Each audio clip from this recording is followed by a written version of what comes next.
बिस्मिल्लाहिर्रहमानिर्रहीम अस्सलाम वालेकुम। हकीकत टीवी साइंस एंड हेल्थ में खुश आमदीद। ये जो मनाजिर आपकी स्क्रीन पर चल रहे हैं इनको गौर से देखिए। ये पूरे इसराइल के हर मीडिया चैनल्स पर हर जगह पर चल रहे हैं और इन मनाजिर में बताया जा रहा है कि यमनी इस वक्त जंग के लिए इसराइल के साथ तैयार हो चुके हैं और उन्होंने लड़ाई के लिए जाना शुरू कर दिया है। अब ये जो मोबिलाइजेशन है, इसराइल इसको कह रहा है कि ये गजा में लड़ाई के लिए जा रहे हैं, यानी इसराइल के खिलाफ उन्होंने ऐलानी जंग कर दिया है और वो जा रहे हैं लड़ने के लिए। अब ये कहां से कहां तक जाएंगे इस बारे में कहना बहुत मुश्किल होगा, क्योंकि अब जो रास्ते होते हैं, जब आपने कोई इलीगल तरीके से जाना होता है तो जाहिर सी बात आप दुनिया को बताकर थोड़ी जाते हैं कि मैं इधर से जा रहा हूँ, मैं उधर से जा रहा हूँ।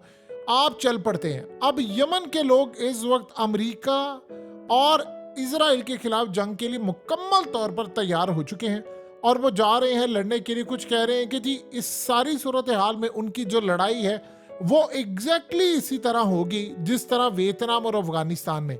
यानी आप ये देखिए कि माजी के अंदर ये कहा जाता है कि यमनियों की बहुत बड़ी तादाद जो थी वो अफगानिस्तान में जाकर उन्होंने अफगान तालिबान के साथ अमेरिका को शिकस्त दी थी, और वियतनाम के अंदर भी ये सूरत हाल देखने को मिली थी कि अमेरिका इस तरह की जंगों में उसने शिकस्त खाई थी। अब इस बारे में कुछ नहीं कहा जा रहा कंफर्मेशन के साथ कि आया ये जो इतनी बड़ी रैली है वो कहां पर जा रहे हैं। कुछ कह रहे हैं कि जी ये आगे गजा की तरफ जाएंगे, कुछ कह रहे हैं कि असल में ये जा रहे हैं, इनकी जो नेवल फोर्स बन रही है ये जाकर अमेरिका के साथ पानियों के अंदर लड़ेंगे। अब जो भी सूरत हाल होगी, बस एक बात आप ये समझ लीजिएगा कि ये जो लड़ाई है ये अब इसराइल के लिए वो कह रहे हैं कि द डे ऑफ जजमेंट इस वक्त होने जा रहा है।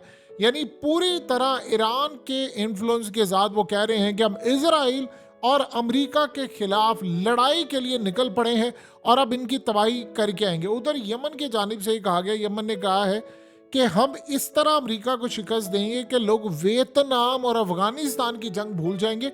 वो तो बहुत साल लगे थे, हमने वो सारे तजर्बे देखे, और बल्कि हमने 9 साल अमेरिका से लड़ाई की है और हमें पता है अमेरिका की कमजोरियां क्या है और कहां पर टूट सकता है। आज तक वो हमें हरा नहीं पाए। तो अब हम जो उनके साथ करेंगे, आप देखेंगे कि ये अफगानिस्तान और वियतनाम और बहुत सारी चीज़ों से पहले यहाँ पर शिकस्त खा जाएंगे, और हम जो अब उनके साथ स्ट्रेटजी अपनाएंगे वो आप सब देखेंगे। देखिए यमनियों का जहाँ तक मामला है, आप इनकी तारीख उठा लें, एक दफ़ा किसी से लड़ पड़ते हैं, बिल्कुल इनका हाल ऐसे ही है जिस तरह अफगान तालिबान। आप एक दफ़ा इनके साथ लड़ाई में कूद पड़े फिर ये पीछे नहीं हटते, और इनके इंजीनियर्स हैं बहुत बड़ी तादाद के अंदर। इनकी जो पावर है वो हिजबुल्लाह से कई गुना ज्यादा है, और आप सबने हालिया देख ही लिया है कि जिस तरह उन्होंने शिप्स तबाह की हैं। यानी दुनिया का कोई और मुल्क आप बता सकते हैं इतनी जुर्रत की हो जिन्होंने, और वो डरते नहीं है। वो कहते हैं जी हम किसी से नहीं डरते, हम दुनिया के अंदर अमेरिका और इसराइल को खुदा है, उन्होंने कहा जी हम लड़ाई करेंगे इनसे और इनके साथ लड़ाई करें। आप ये देखें कि हालिया जब इसराइल ने चाइना के जो वेसल्स थे वो करीब आ रहे थे तो हुसियों ने वहां पर पहले उनको कॉल की, 3 दफा उनको वार्निंग दी कि यहाँ से निकल जाओ, हम तुम्हें तबाह कर देंगे। एक दफा का, दूसरी दफा का, और तीसरी दफा उन्होंने कहा, फिर वो मिसाइल मारने के लिए आ रहे थे तो उन्होंने मेडे कॉल दी चाइना को कि आप हमें बचाएं।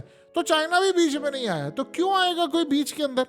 आप देखिए कि आप इनसे लड़ाई करते हैं, उनकी बैक के ऊपर खड़ा हुआ है ईरान।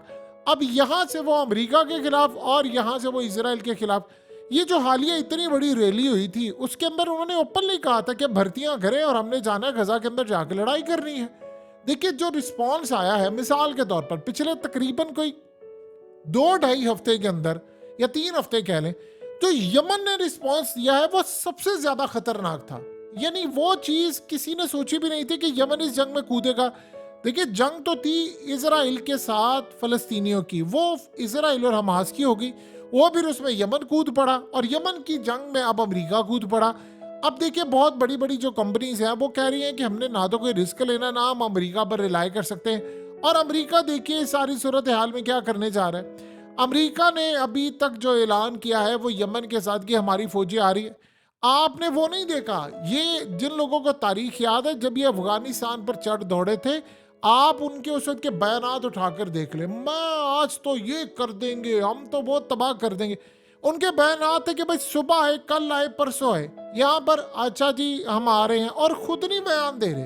मजे की बात यह है बयानात आ रहे हैं मीडिया के जरिए, सहाफियों के जरिए, हम आ रहे हैं, हमने साथ आना है। दिल कोई नहीं है अमेरिका का यहाँ पर आने को।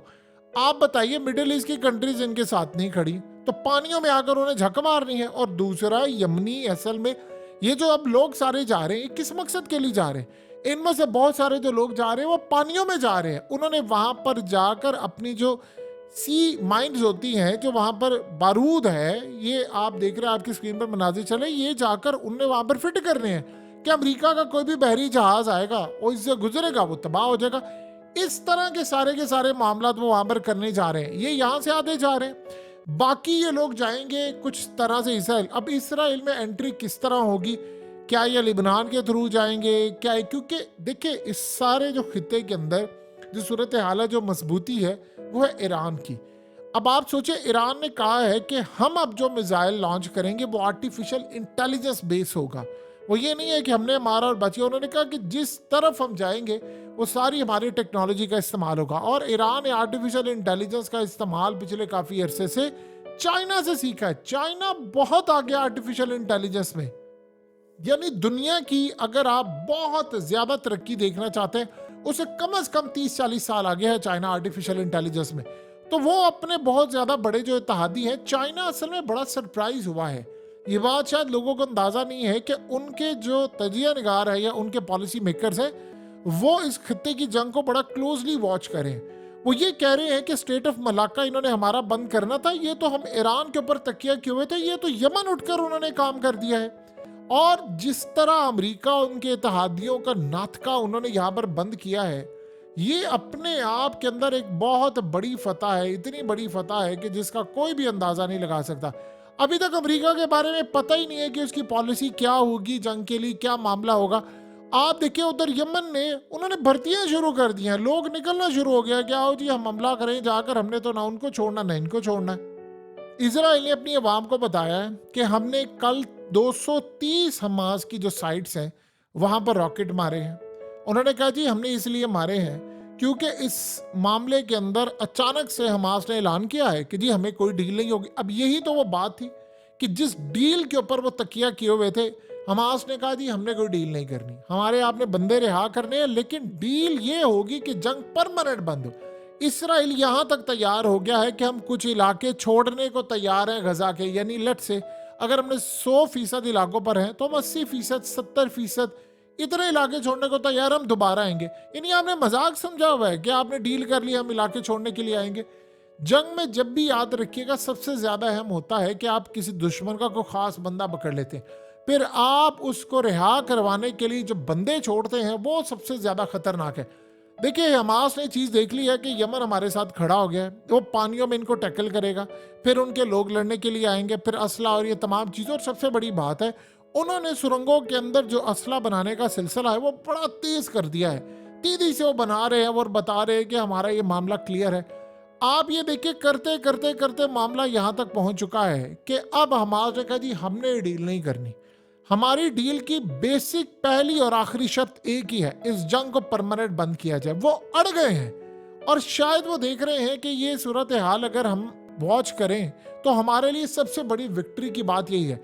यानी अगर देखिए इजराइल ने 3-4 हफ्तों के लिए जंग बंदी के लिए तैयार है और इलाके भी छोड़ने को तैयार है, तो इसका मतलब है कि अगर वो प्रेशर को इसी तरह मेंटेन करते रहे तो कल को मजीद तैयार होंगे।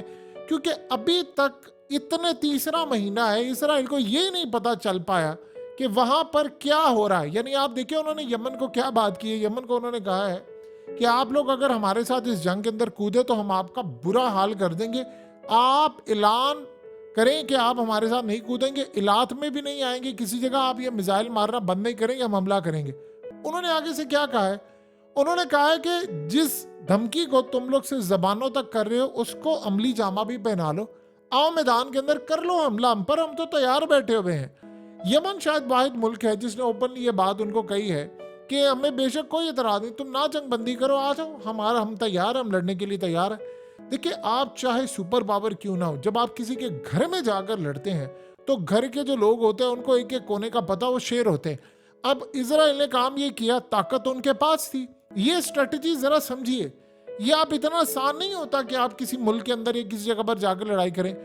आप देखिए इसराइल के साथ ही गजा सारी जिंदगी मॉनिटरिंग की, वहां पर सब कुछ किया, लेकिन जब लड़ाई की वक्त की सूरत हाल हम देखते हैं, जो वक्त आया और आप देख लें उनके साथ क्या हुआ।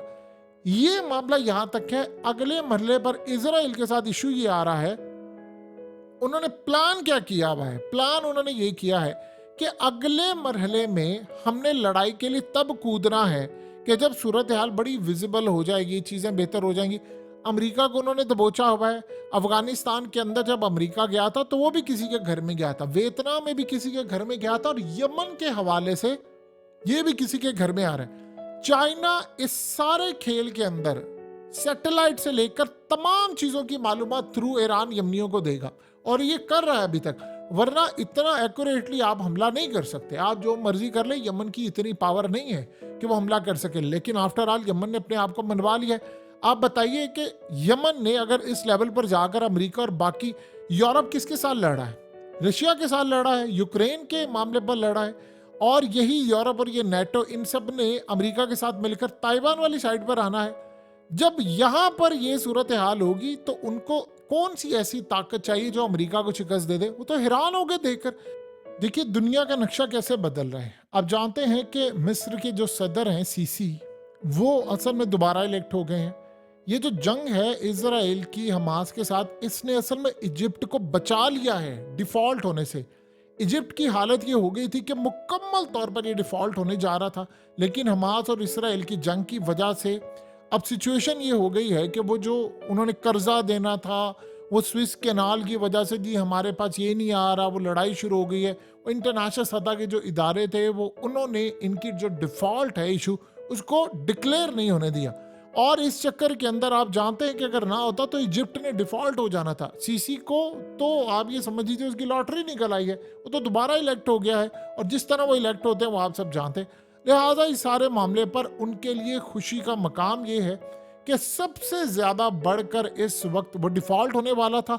इसराइल ने लेवरेज दिलवा लिया इंटरनेशनल इदारों से, उनके प्लान और सारा कुछ आगे चला गया।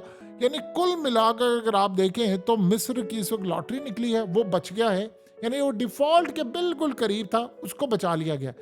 अब आप ये सोचें कि सारी सूरत हाल में मिस्र अपनी कोई डील स्ट्राइक करना चाहता है, ज्यादा देर तक वो बचेंगे नहीं, डिफॉल्ट हो जाएंगे। उधर आप ये देखिए कि आज जैसे ये ऐलान हुआ है कि भाई ये डील कोई नहीं होगी, गजा की जानिब से इतने ज्यादा रॉकेट मारे गए हैं, तेल अवीव पर इतने ज्यादा रॉकेट मारे गए हैं कि जिसकी इंतहा नहीं है, कि पूरे का पूरा इजराइल इस वक्त चीख रहा है, इतनी बुरी तरह चीख रहा है कि लाखों लोगों को आज दोबारा शेल्टर्स के नीचे भेजना पड़ा है। आपने जिंदगी में कभी ये सूरत हाल देखी है कि आप 76 दिनों के बाद भी सिचुएशन उसी जानिब देख रहे हो जहां पर डे फंस की थी? सो लिहाजा अब करते करते ताबूत वो उठा रहे हैं अपने, उनके फौजी मारे जा रहे हैं, करते करते सूरत हाल बिल्कुल उसी तर्ज पर पहुंच गई है कि जहां पर उन्होंने पहले देखी थी। देखिए इजराइल ने काम ये किया है कि इवांका ट्रंप को बुलाया है। आप जानते हैं कि ट्रंप की बेटी है, साथ जेरेड कुशनर आया, और दुनिया को ये बताने की कोशिश की है, चूंकि सारी खबरें उनके खिलाफ जा रही है, लेकिन उनको बुलाया। आप जानते हैं कि जो जेरेड कुशनर है वो इन्हीं के मजहब से ताल्लुक रखता है, और जब से इवांका ने शादी की उसने भी यहूदियत कबूल कर ली है। तो लिहाजा अब उसको बुलाया है और आकर ये दिखाया कि देखो हमारे साथ कितना जुल्म हुआ, ये देखो हमास ने हमें मारा, हमारे घर तोड़े, पूरी दुनिया के सामने उन्होंने तस्वीर और मनाजिर जारी किए। जबकि सबसे बड़ी बात यह है कि इस सारे मामले पर दुनिया को बताने को तैयार नहीं कि इनके अपने ही स्ट्राइक से ये सारा मामला हुआ। बहरहाल सूरत हाल कुछ ये है कि दुनिया को अब वो लोगों को बुला रहे हैं और बुलाकर कह रहे हैं कि देखो हमारे ऊपर कैसी जंग मुसल्लत है। उनका वो नैरेटिव बिक ही नहीं रहा। आप दुनिया को जस्टिफाई कर सकते कि आपने हस्पतालों को उड़ाया है, आपने 22-24 हजार बंदा मारा है, इवांका ट्रंप को आपने नहीं बताया कि भाई ये सूरत हाल। सबको पता है, पूरे वर्ल्ड को पता है कि आप क्या करने जा रहे हैं, लिहाजा आपकी जान नहीं छूटने वाली। अब इवांका को बुलाकर हर एक चीज दिखा रहे हैं उनको, जी पूरी मीडिया के अंदर हो कि हमारे साथ ये सूरत हाल। इसी तरह करते करते उन्होंने प्लान किया है कि हम बहुत सारी सेलिब्रिटीज को बुलाएंगे, उनको दिखाएंगे सूरत हाल क्या है। आपने दिखाया इवांका को, आप एक काम कीजिए कि आप पूरे वर्ल्ड को एक आधा चक्कर जरा गजा का भी लगवा दें, पता चल जाए वहां पर क्या सूरत हाल है, लोगों के साथ हो क्या रहा है, लोगों की जिंदगी किस तरह जी रहे हैं। जब आप गजा का एक चक्कर लगाएंगे, यही तो सूरत हाल है। आप ये जानते हैं क्या ऑफर दे रहे हैं?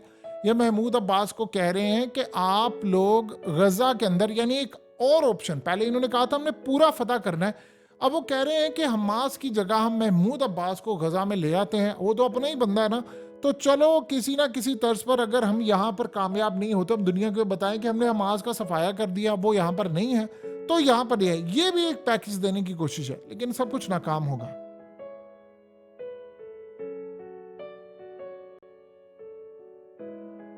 हकीकत टीवी को सब्सक्राइब करना मत भूलें, वीडियो को लाइक करें, शेयर करें और कमेंट सेक्शन में अपनी राय का इजहार ज़रूर करें।